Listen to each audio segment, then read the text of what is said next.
ની શરૂઆત કરીએ તો વલસાડ જિલ્લાના ઉમરગામ તાલુકાના ખતલવાડા ગામે આવેલી વિવા કંપનીમાં આગ પર કાબુ મેળવાયો છે। કંપનીના શેડમાં ઉપર લગાવેલા થર્મોકોલ જેવી શીટ પીગળીને આગનો વરસાદ વરસતા આગ વધુ પ્રસરી હતી। 10 કિલોમીટર દૂરથી દેખાતો અને હવામાં પ્રસરેલા કાળા ધુમાડાની અસર જોવા મળી હતી। સવારે 4-5 વાગે જિલ્લાના ફાયર ફાઇટરોએ આગ પર કાબુ મેળવ્યો। હજુ કુલિંગ પ્રોસેસ પ્રમાણે આગ કંટ્રોલ થયા બાદ બળેલા મટીરીયલ પર ફાયરની 2 ગાડીઓ પાણીનો મારો ચલાવી રહી છે।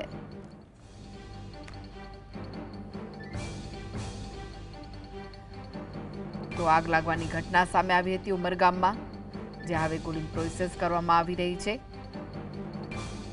વલસાડ જિલ્લાના ઉમરગામના ખતલવાડા ગામની આ ઘટના છે, જ્યાં વિવા કંપની આવેલી છે અને કંપનીમાં ભીષણ આગ લાગી હતી। 10 કિલોમીટર દૂરથી પણ આગના ધુમાડા જોવા મળી રહ્યા હતા। ફાયર ફાઇટરની ટીમો ઘટના સ્થળે પહોંચી અને આગ પર કાબુ મેળવ્યો હતો। વધુ વિગતો માટે જોડાઈ ગયા છે સંવાદદાતા રાકેશ। ભીષણ આગ લાગી હતી, શું વિગતો મળી રહી છે હાલમાં? જી કૃષ્ણ, જે પ્રકારે ગઈકાલે ઉમરગામ તાલુકાના ખતરવાની એક વિવાદ કંપની છે। આ કંપની જે છે તે એક પ્લાસ્ટિકની મેટલની શીટોની પેનલો બનાવે છે ઊભી।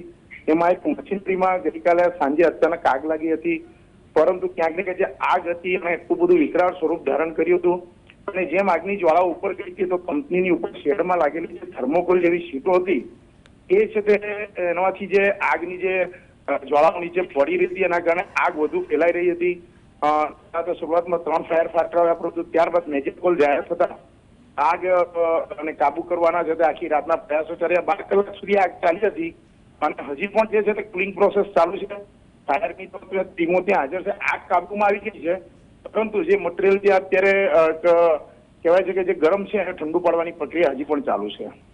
જી, આભાર માહિતી આપવા માટે।